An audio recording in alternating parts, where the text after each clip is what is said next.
I am Wim Weijers. I am an attorney at law, 35 years of experience. An employment contract in our Dutch law needs 3 elements. There's something like a trial period. From that day on, the contract will be an indefinite contract. When we sign our contract with the consultancy, we agree to a non-compete. Am I giving consent? It's a limitation of your freedom of work. Very difficult for an employer to successfully use this exception. The question is often, is an employer free not to extend the temporary contract because of the pregnancy? Sickness is a very complicated field. This is what the law says, and you cannot agree to deviate from it.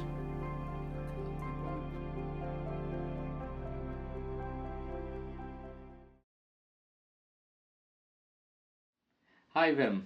Hi, hello. Good afternoon. How are you doing today? I'm fine. Good to see you.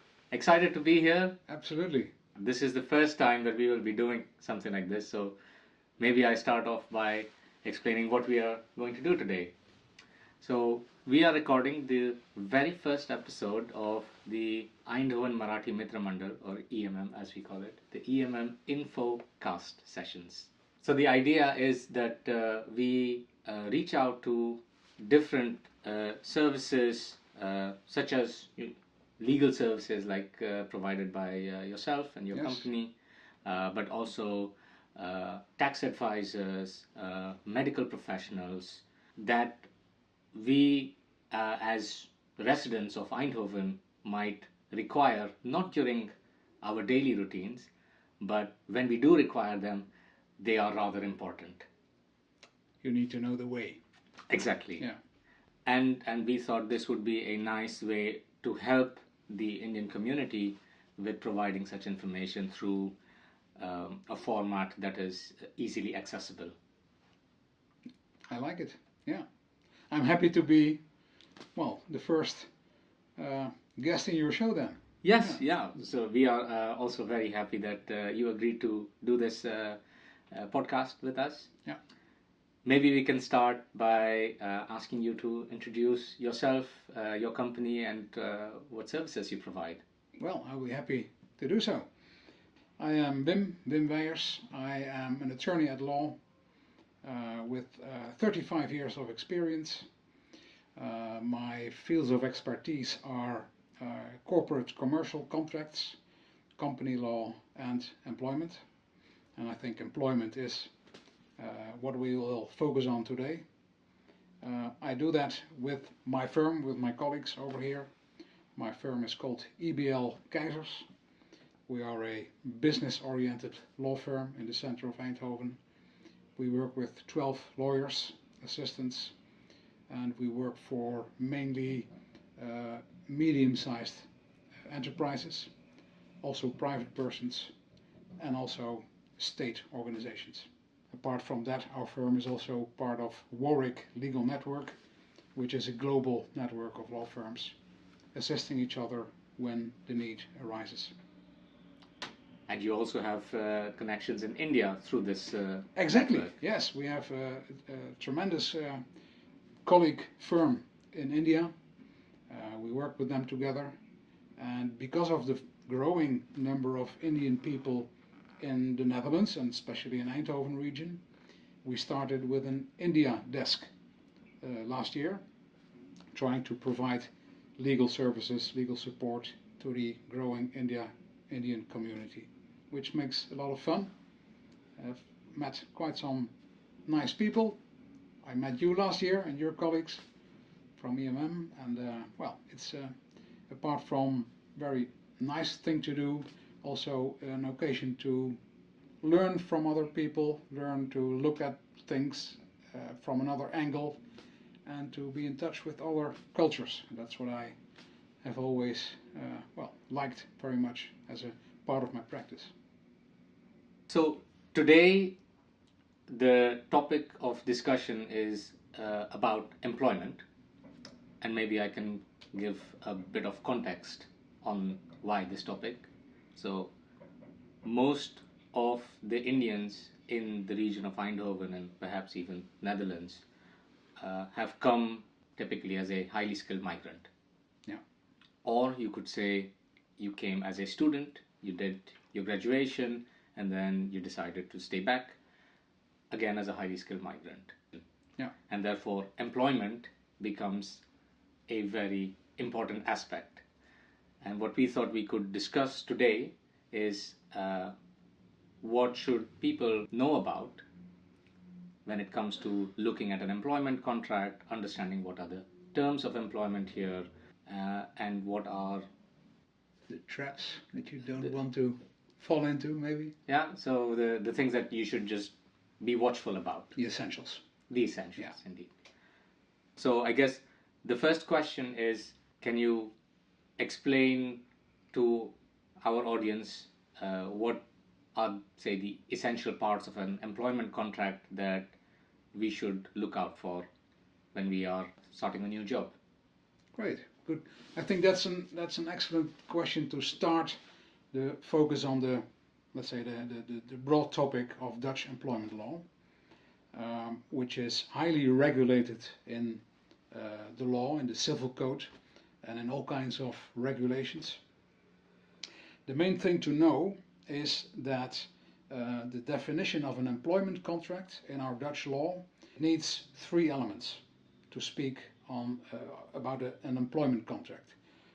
One thing is that it's personal, so there has to be a worker, an employee, which is a non-exchangeable position. So you can't say, today I'm doing the job, but tomorrow I will send my friend. It's a personal duty. There must be a payment, a salary, and very important, there must be a hierarchical relation between the employer and the employee.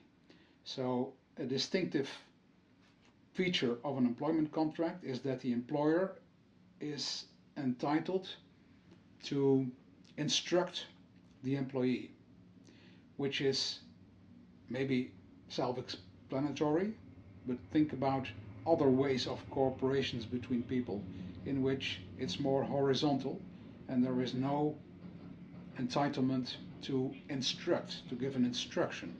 When you are a freelancer, for example, you are not to be instructed by the company or the person who hired you, which is a difference with an employee.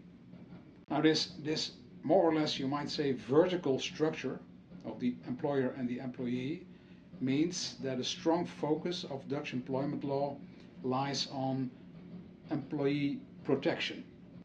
And at the same time, there must be a balance between the interests of the company and of the workers. So that's more or less something that you can always recognize in all employment regulations that you encounter in the Netherlands. Just as a basic starting point, it's maybe not surprising, but it's good to realize. It's not surprising when you think about it, but I also feel that for us it becomes more concrete. Okay, so yes, what's the salary that you're going to be? When do I start? What is the holidays that I'm going to get? What is the very important? What is the notice period? And there's something like a trial period as well in the Netherlands, which is also an interesting concept. Maybe you can give us some insights on what that is. Okay, so let's look at the first phase of the employment. So you are in agreement with the company about the conditions and you start working, then there is a possibility that there is a trial period, as you say. It's not automatic, it's not evident that there is a trial period, it has to be agreed in writing in the contract. And during the trial period, as the term says, both parties are entitled to try out, do we fit together?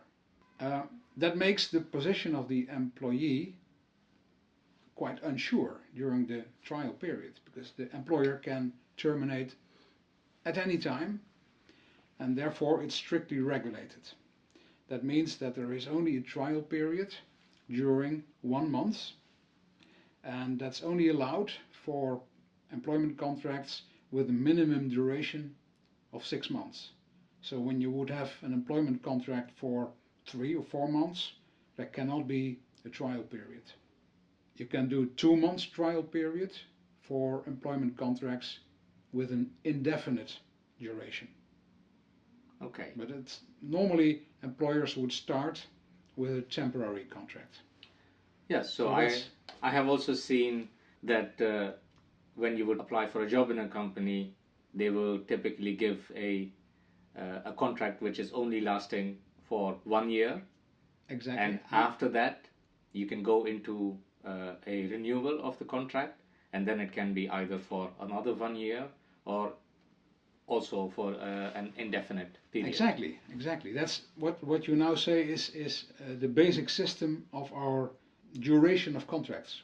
We have this clause in the law which says that as an employer you can use temporary contracts, but not unlimited. Okay. You can use, there are two borders, two limitations in the use of temporary contracts. One is that the number of temporary contracts is limited to 3, and the other is that the total duration is 36 months. Within those 2 limits, you can vary. Okay. And when you exceed one of those limits, then it will automatically transfer into an unlimited contract, so an indefinite period.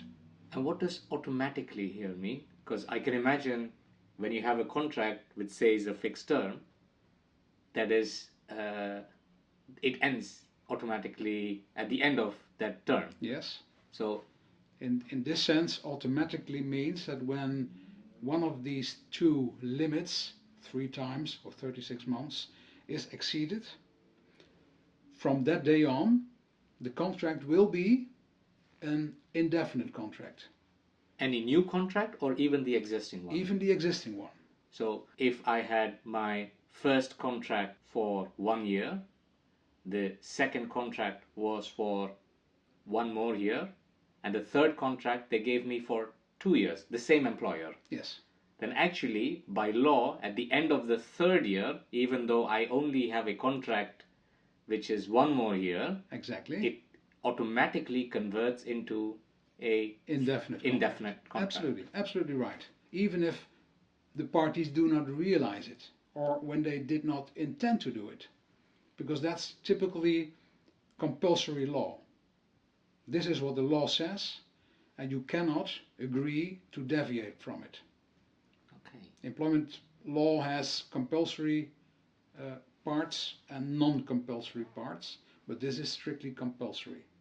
There is a possibility to deviate from compulsory law, but that's only possible in collective bargaining agreements.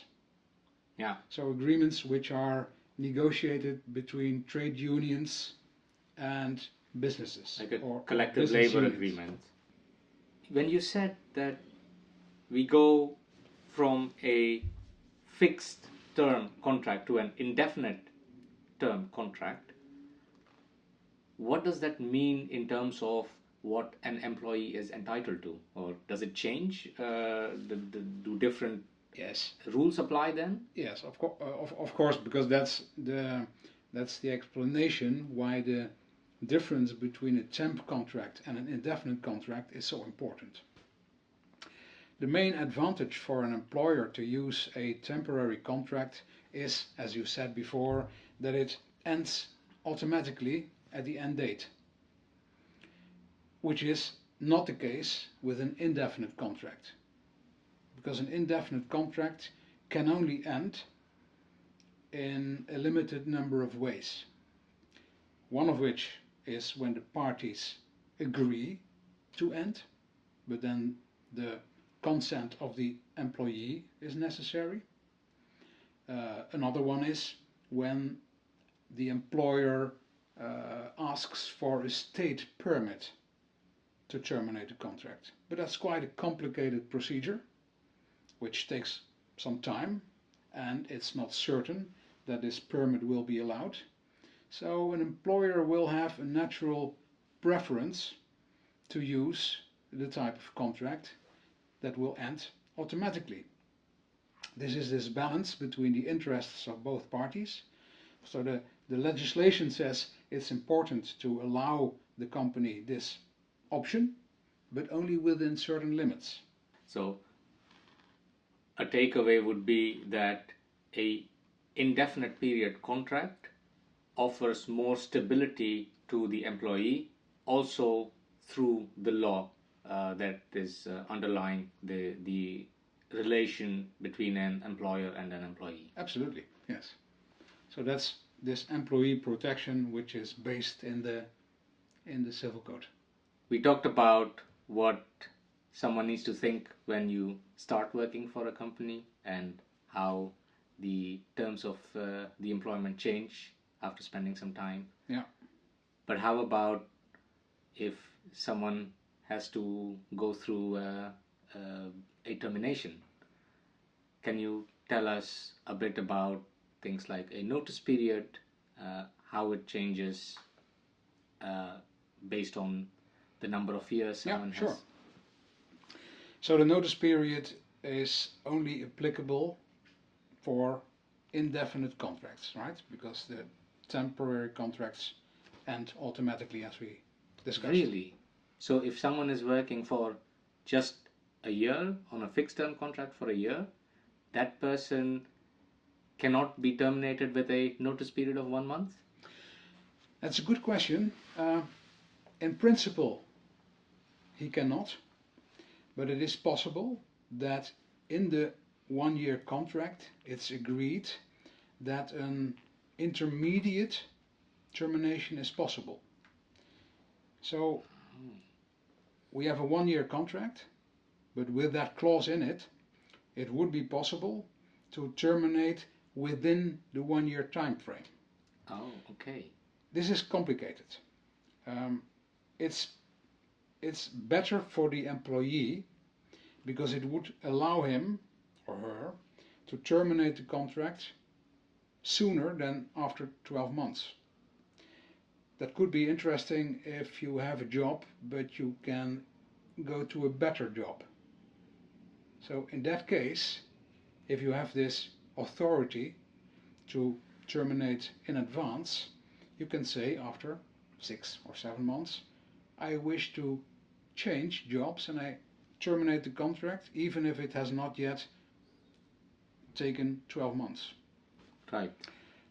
Why is it better for the employee? Because in principle also the employer can terminate in advance, but then he will still need this state permit, which is difficult to obtain and which requires at least, we say, 6 to 8, sometimes 10 weeks. So it's a relatively difficult thing for a small period. So it's possible to terminate a temporary contract in advance, but only with this specific clause. This is a complication just to give you a clue how it works. Apart from that, giving notice, so terminating an employment contract by giving notice, is only the case for indefinite contracts, which do not end automatically. That's why you need a termination deed. The notice period is an example of partly compulsory and partly non-compulsory law. The law says the notice period is 1 month for the employee, always, without regard how long the employment contract has endured. For the employer, it starts with 1 month, but after 5 years it will be 2 months, and after 10 years it will be 3 months, and after 15 years it will be 4 months. So the employer has to respect a notice period which increases with the duration of the contract, with a maximum of 4 months.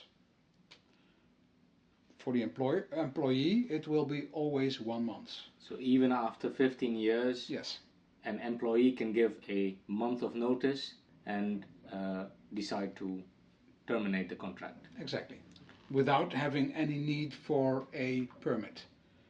Whereas the employer always needs this state permit, which is provided by the UWV. You may have heard about it. So you have to ask for it to obtain a permit. You have to explain why, and it will be decided upon by this employment agency. And is this part of this compulsory aspect of the employment law? Yes. So you cannot agree that you can terminate the contract without the state permit. That's not possible. If you would put that in the contract. The notice period, this is what I just said, so the 1 month and the 1 to 4 months for the employer. This is the basic rule in the law. You cannot make that shorter, but you could say, so as an employer, I could say to you as my employee, I want that 1 month notice period to be extended to 2 months. Why would I do that? Because I think you're so important, so essential for my business, that 1 month's notice from your end would put me in problems. Mm-hmm. So I would say, Alok, I want 2 months notice period. That's possible. I can agree that with you, with your consent, obviously. But in that case, the law says that my notice period as an employer must be twice as long as yours. Oh. So when I say I want you to respect a 2 months notice period, I have to bind myself as employer to a 4 months notice period. But it cannot be shorter. No. Because one of the questions I get is, if I get a employment contract which states a notice period which says 1 month, and I sign that contract, am I giving consent to the employer that even after 5 years I only get a 1 month of notice period from the employer that my job will be terminated? No, that's in line with the fact that this is compulsory law. So even if it's written in the contract, you don't need to worry about it. You can easily sign it because it's null and void. What we say null and void means it's treated as if it's not in the contract. So even then, the employer must respect the period, the notice period given by the law. One very interesting reason why people from outside the Netherlands want to come and work in the Netherlands is because of the 30% ruling. Ah, the 30% ruling. So, I thought you were going to say they came because of the nice weather, but... Yeah, maybe some people for that too, though not Indians for sure. It's a good one. Can you tell our audience a bit about what the 30% ruling is, and then we go into a few specific nuances? Yeah, sure. 30% ruling is a tax facility, so it's regulated not in the civil law but in the tax law. In fact, it's a facility to cover extra territorial costs from foreign employees. Why is it called the 30% ruling? Well, basically because it says if you earn 100% of your salary, the upper 30% are not taxed. Okay. So I would pay tax on 100% of my income, and the 30% ruling would allow you to pay tax only on 70%, and the last 30% is net, is not taxed. It's not taxed, okay. Yeah, that's true. And that's what makes it very appealing for someone. Yeah, you pay less tax. Is there a flip side to it, that you receive less security, or no, you are not pension perhaps, not discounted in your social security, for example, nor in your pension. So the pension is based on your total salary. So are your social security entitlements. So it's really a tax facility. And for whom is the 30% ruling intended? The 30% ruling is it's bound to certain requirements. So not everyone qualifies for it. And well, to be concise, it has to be someone with specific expertise, specific knowledge that is not available on the Dutch employment market. So we want to attract specialists with specific knowledge that we don't have ourselves available. You have to obtain a declaration from the tax authorities to use it. So it's not automatically awarded. You have to to apply for it, and that's bound to a salary requirement. So your salary has to be more than a certain level to qualify for it. Now, if I was someone who is living in India and I've been offered a job to come and work in the Netherlands with this expectation that I will get a 30% tax ruling, do I know upfront the tax ruling has been approved for my application, or is it possible that for some reason I come to the Netherlands, start working, and then my application is denied? It's something that can never be ensured by your future employer, because you have to apply for it at the tax authorities with both consent, so employer and employee, and it takes a while, a couple of weeks at least, before the tax authorities give a decision and allow or not allow this declaration. So if someone would consider coming to Europe, to the Netherlands from abroad, it's really wise to take advice in the first place with the HR department of the future employer, or let's say their tax advisor, and maybe even to get tax advice from an expert yourself to be sure that the procedure is followed in the right way. From an independent tax advisor? Yes, yes. I have a sort of a nuanced question here. The people come to the Netherlands to study, so they graduate and then they get a job in the Netherlands. Are they eligible for the 30% tax ruling? In principle not, because that's not the basic foundation of the 30% ruling, but there are some exceptions for students in specific studies.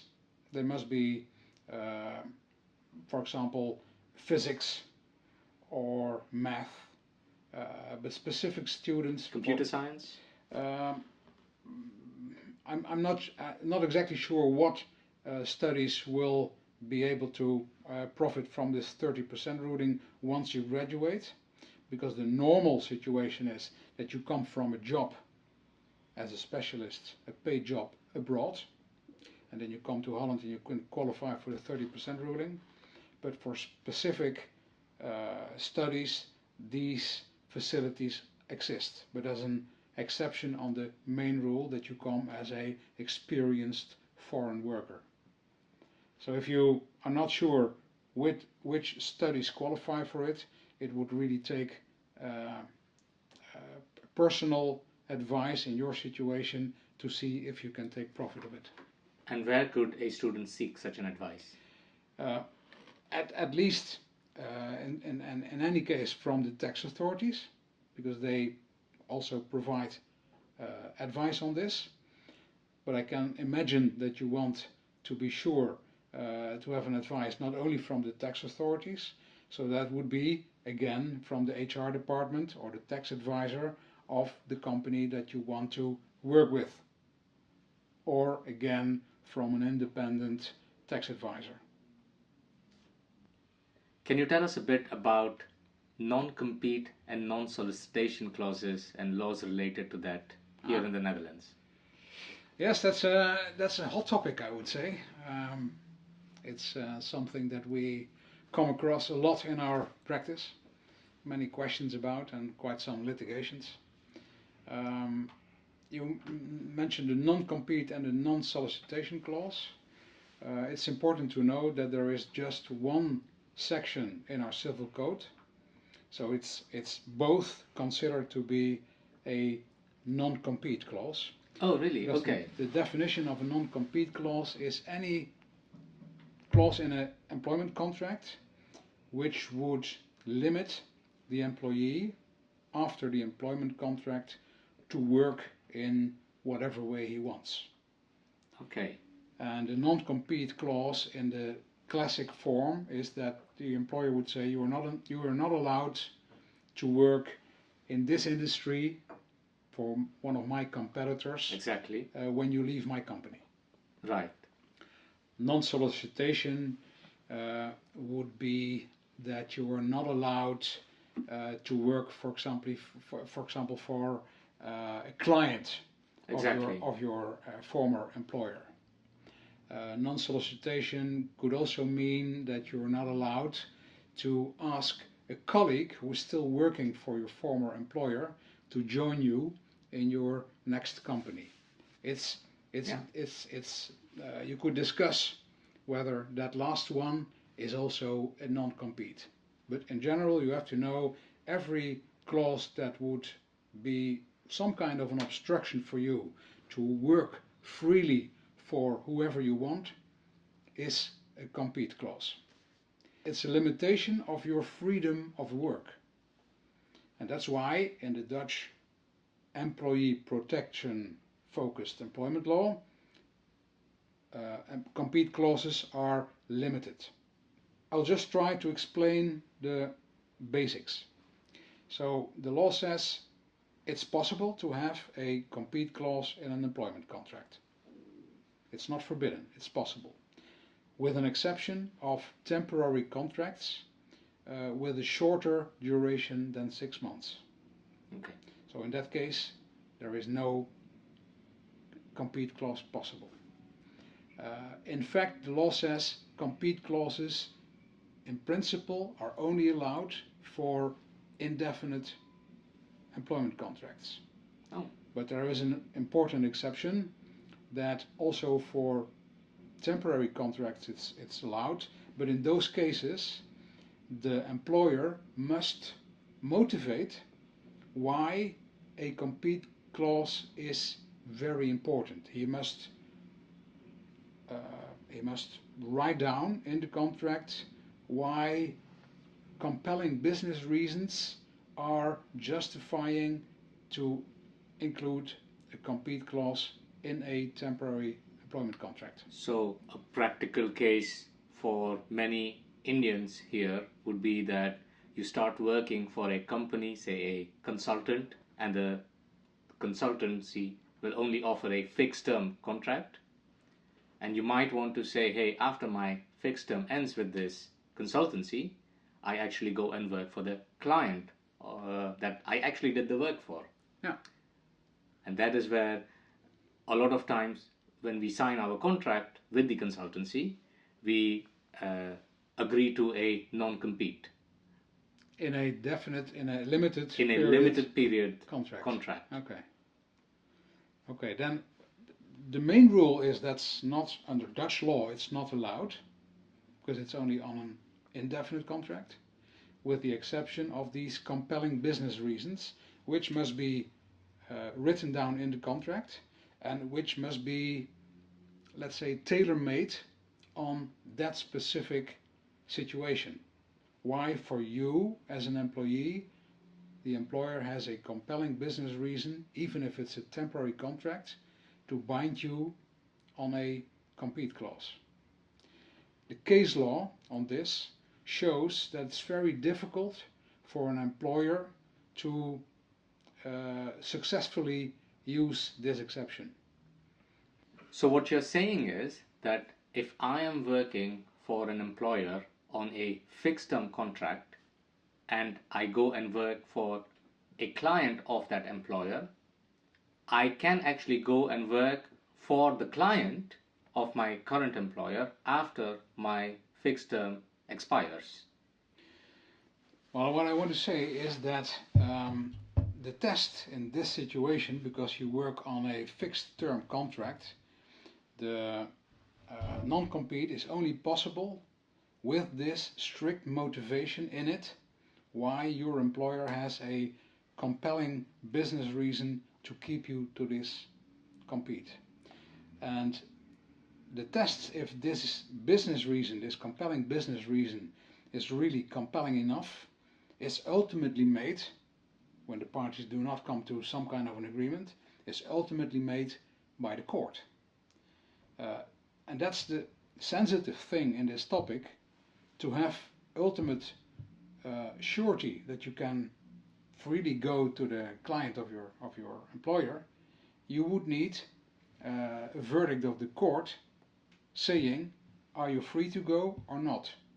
And of course that's not what you want. You don't want to go to the court before you can switch employer. And then who can I go to get some more advice? So what you need is a very exact assessment of this clause in your contract in combination with your circumstances. We are often asked by our clients, they are mostly employers, about their positions in this kind of situations, but we would also advise employees. So one could come to you to get a bit of an assessment. Yes, if we know the situation, if we know the contract and the backgrounds of the contract, we could try to make the assessment, will this stand or not, once it would come to a court case. We would always try to prevent that a court case is necessary, because it's uncertain, it takes a lot of time, takes a lot of money, but in some cases it's inevitable. In many cases we can solve the issue by a sharp assessment, and sometimes with negotiating with the employer. So earlier in this conversation you mentioned that the Dutch law traditionally is very strong and protective about the rights of an employee. One aspect that we hope an employee doesn't have to go through, but unfortunately many of us do go through, is illness and burnout. Can you give us a bit of information about what protections are available to an employee in such situations, or what does the employment law say about such situations? It's a very good question, and I often have to explain to foreign clients who come to the Netherlands how Dutch employment law works, specifically on sickness. And well, that's always a very complicated thing to explain, because we have a very strong protection for sick employees. Which means, for example, that when you are sick under a indefinite employment contract, you cannot be dismissed. Not even with this dismissal permit from the employment authorities. And your employer will have to pay your salary as long as you are sick, with a maximum of 2 years. You will be paid the basic payment under the law is 70% of your income, and in many contracts and in many collective bargaining agreements this 70% is even raised up to 80, 90 or even 100%. There's a difference with temporary contracts. So if you are under a temporary contract, the temporary contract will end even when you're sick on that moment. Okay. So because there is no need to terminate from the employer, it automatically ends, and that's also the case under sickness. So that's important to know. It is very important, because I can imagine these laws also apply in case of, say, disability. That's right. The main thing, we are not talking about sickness, but the right term to use is inability to work from a physical or mental limitation that you have to do your job. So it's not only sickness, any kind of handicap would count, as long as it's an obstacle for you to do your job. And then this is the situation you are in. The background of the legal system is that the employee and the employer have to do their best to make you equipped to resume your activities. Okay, so I have a sort of tangential question, because it's not about sickness or disability, but would the same intention go behind maternity leaves? That you say you have to go on maternity leave, and while you're on maternity leave, your fixed term contract ends. Maternity leave is, I would say, is not to be compared with sickness, but when it comes to the termination of the contract, then it's similar with sickness. Okay. So if a woman is pregnant under a temporary contract, the end of the contracted period will terminate the contract, even when she's pregnant. So there's no specific protection that when a woman is pregnant, the contract, the temporary contract would be extended. That's not the case. The question is often, is a employer free not to extend the temporary contract because of the pregnancy? Yes. And that's a tricky one. The clever employer will probably not extend the contract, but he will not say it's because you're pregnant. That's with pregnancy, but that's also with sickness. So if you are sick under a temporary contract, the contract will end. When you would ask to the employer, will you extend my contract, he will probably not say, I do not extend because of your sickness, because that's right. Not allowed. You know, what's very interesting about this is that although it was not the answer that many of us, including me, would like to hear as an employee, in our social circles, this is a topic of discussion. I see, yeah. And there is also unclarity over it. So what I think this conversation brings about is that clarity on what is the legal understanding of such a situation. Sickness is a very complicated field and something we are often asked to advise on it from both ends. Yeah. Can you give some information about termination agreements of an employment? Yeah. I have tried to explain before how employment contracts can end. So indefinite employment contracts by termination or by legal proceedings. And in many cases, the employer, but also the employee, is not fond of going to the court to see how termination ends. So there is a very popular way to terminate specifically indefinite employment contracts, and that's by a termination agreement. Mostly on the initiative of the employer. And in order to make this attractive enough for the employee, the employer will have to offer something. When I have to advise an employee, I would say, suppose that your employer will have to go to court. How long will it take and what does he have to pay? Well, that's the minimum that we want to have in a termination agreement.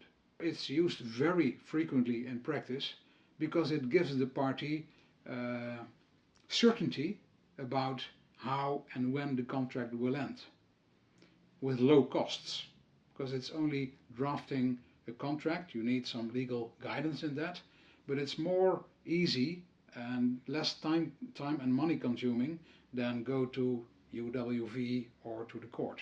And one very important benefit of this termination agreement, when it's drafted in the right way, the employee is ensured that he will receive unemployment benefits when he does not find another job in time.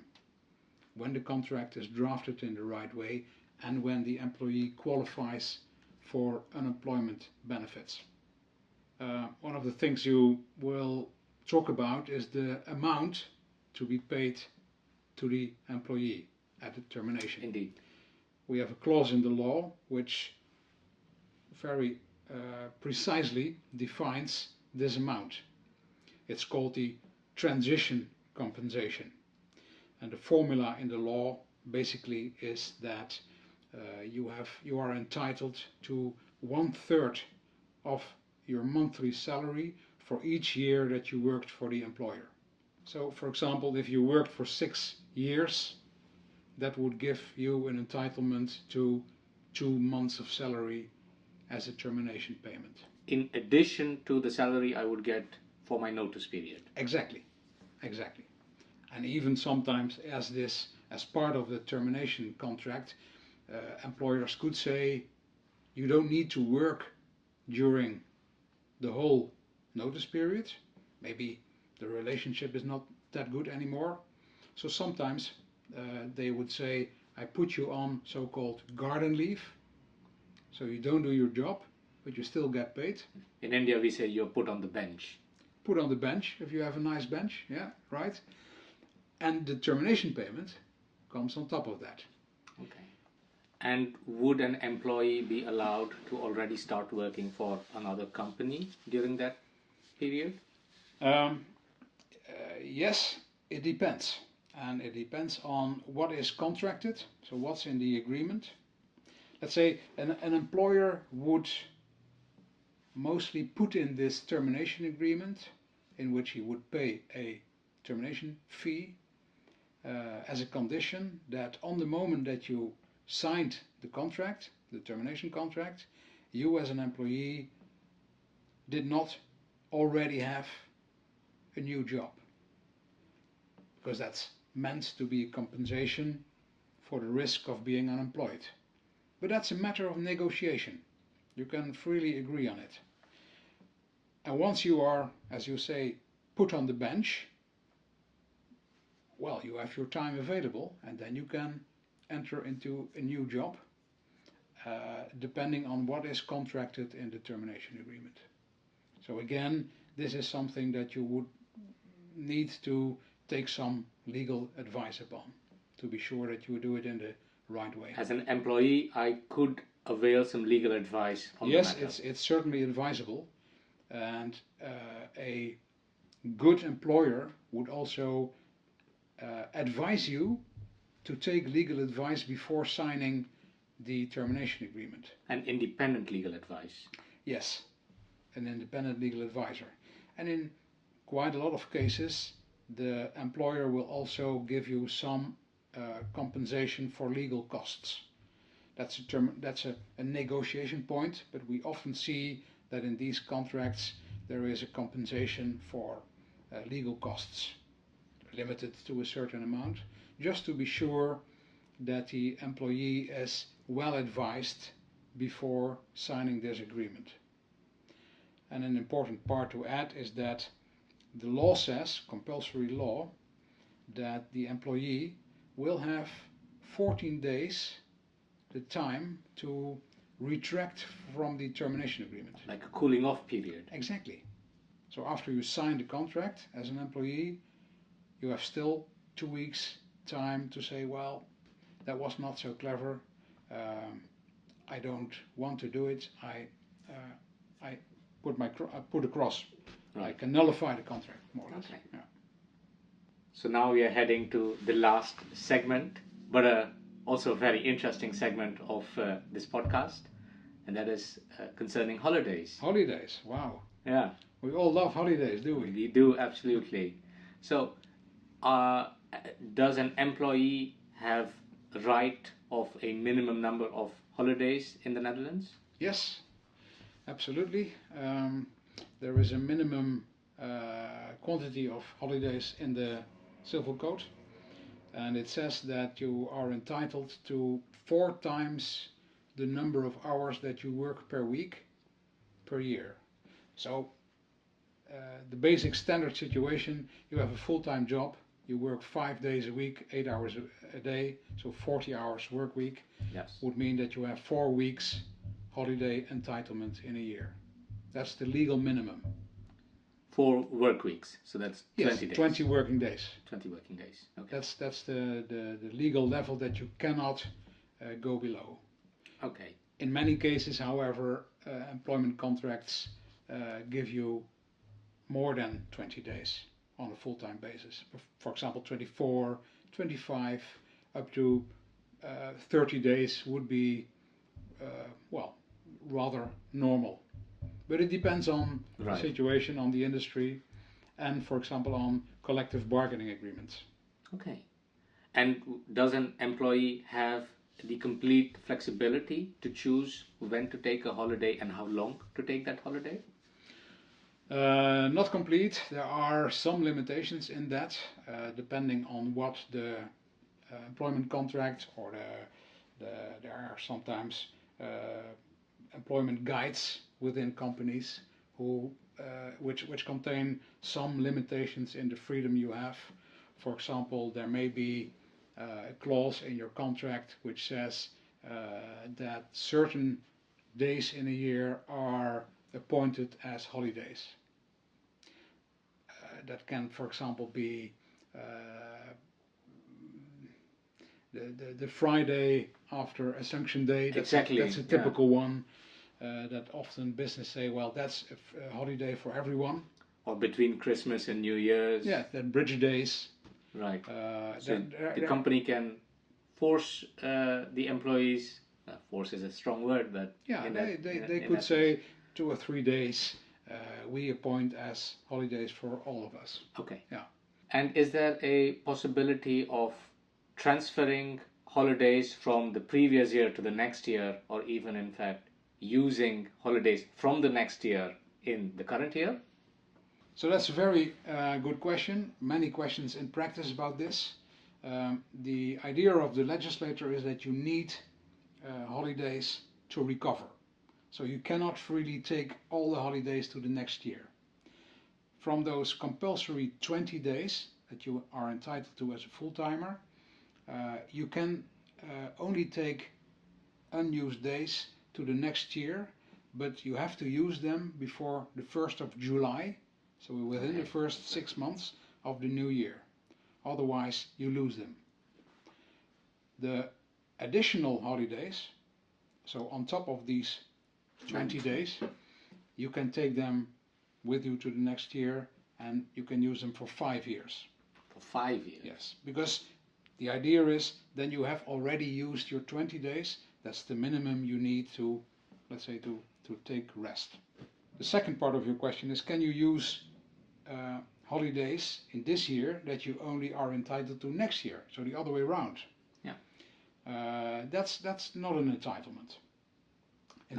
In fact, you are making a loan on holidays from your employer. You would say, well, I only have 20 days, but I would like to use 24 days for whatever reason. Right. Can I have 4 additional days, maybe to be set off next year? That's something you have to agree upon. And it's in many cases not a problem. Your employer could easily say, well, that's fine. You can take unpaid leave for those 4 days, or you can take paid leave, but then we will set it off against next year. Complication there is that next year, because you need the possibility to recover, you are still entitled to your minimum of 20 days. So it's really something that takes tailor-made arrangements. Wim, it was a pleasure having you on the podcast. It was my pleasure, Alok. Thanks you very much. It was nice to do. Yeah. So, hope you had a good time. We got a lot of information, and I think our audience will appreciate the answers you have provided to us. Big pleasure. An interesting thing is this is the first of a series of sessions we are going to have with you. Yeah. And would you like to tell our audience what the next session will focus on? Yes, I think I will look into the eyes of the audience in this case. As we discussed before, it might be a nice idea to put some attention to the situation of someone who starts a business. So if you start a business in the Netherlands, what would be important points to have in mind, contractual, financial, legal forms. So that might be a topic of next time. So thank you guys for joining us. As you heard Wim say, the next session is going to be very important for you if you're going to start a business, or you already have a business and you would like to have some legal guidance. I also want to say that if you have any questions for us or for Wim, and you would like to have them answered in our next session, then there is a form in the description of this video. So please check out the link and send us your questions. We are eager to answer them. Wim, thank you once again for being with us. It was great. Until next time. See you next time. Bye. Bye-bye.